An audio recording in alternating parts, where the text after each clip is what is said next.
हम दुख, मुसीबत और परीक्षाओं में अकेले नहीं होते हैं।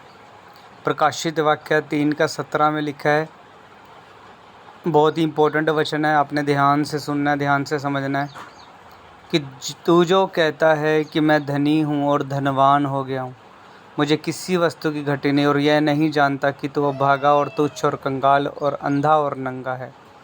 अगर हम संसार के धनवान लोगों को देखते हैं तो परमेश्वर का वचन उनकी सच्चाई का बयान करता है।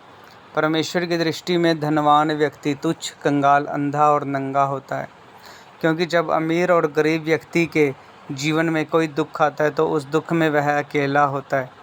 उसका सब साथ छोड़कर चले जाते हैं, यहाँ तक कि उसकी धन दौलत जो उसने बड़ी मुश्किल से दिन रात मेहनत करके कमाया था, वह भी उसका साथ छोड़ देता है।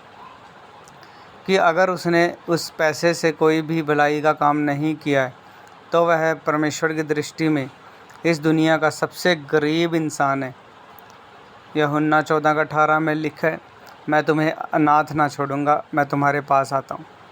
तो देखो, परमेश्वर ने यहाँ तक बताया कि दुख परीक्षाओं में मैं तुम्हारे साथ हूँ, मुसीबत के समय मैं तुम्हारे साथ हूँ, संकट के समय मैं तुम्हारे साथ हूँ। इसलिए जब धर्मी लोगों के जीवन में कोई दुख या संकट आता है तो वह उस घड़ी अकेले नहीं होते।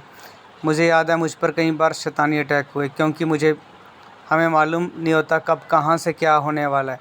परंतु अगर परमेश्वर पिता ने हमें चुना हुआ है तो ये परमेश्वर का अटल वचन है कि परमेश्वर संकट के समय हमारे साथ रहता है, हमारी चारों ओर से रक्षा होती है जब हम पवित्र आत्मा से घिरे रहते हैं।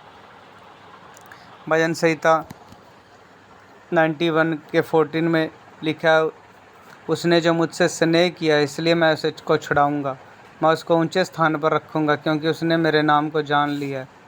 जब वह मुझको पुकारे तब मैं उसकी सुनूंगा, संकट में मैं उसके संग रहूंगा, मैं उसको बचाकर उसकी महिमा बढ़ाऊंगा। ये परमेश्वर का पवित्र वचन है, पवित्र कलाम है, जो आपने सुना है, समझा है कि हमारे प्रॉब्लम्स के समय, परीक्षाओं के समय हम अकेले नहीं होते। परमेश्वर हमारे साथ रहता है, हमारे संग रहता है। यीशु मसीह हमारे साथ है, जो हमारी रक्षा करने वाला परमेश्वर है।